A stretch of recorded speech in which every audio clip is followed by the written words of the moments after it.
এটা কি হচ্ছে মাঠে? গুজরাট ম্যাচটা হাতে নিয়ে শেষ মুহূর্তে ফেলে দিল। 7 রান লাগবে আর তারা একটা বাউন্ডারিও মারতে পারল না। উফ, এটা চোখ, একদম কমপ্লিট চোখ। রাজস্থান রয়্যালস প্রেসারের মধ্যে থেকেও ম্যাচ কেড়ে নিল। এটাই পার্থক্য চ্যাম্পিয়ন আর প্রেসারে ভেঙে পড়া টিমের মধ্যে। ব্রেকিং নিউজ, আইপিএলে আজ এমন এক ম্যাচ যা আপনি বিশ্বাসই করতে পারবেন না। গুজরাট টাইটান্স বনাম রাজস্থান রয়্যালস, আর শেষ পর্যন্ত একেবারে নখ কামড়ানো থ্রিলার। রাজস্থান রয়্যালস শুরু থেকেই অ্যাটাক মোডে। যশস্বী জাসওয়াল একদম নির্দয় ব্যাটিং, বোলারদের ওপর কোনো দয়া নেই। আর ধ্রুব জুরেল পুরো ম্যাচটাই হাইজ্যাক করে নিল। 4 ছক্কার ঝড় স্টেডিয়াম কাঁপিয়ে দিল। 210 রান, হ্যাঁ 210।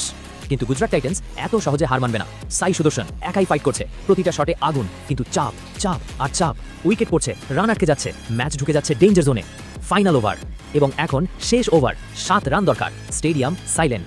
প্রথম বল ডট, দ্বিতীয় ball wicket, game over almost. শেষ বল 6 রান দরকার। সব কিছু নির্ভর করছে এই এক বলের ওপর। বোলার দৌড়ে এলো, ব্যাট ঘুরলো।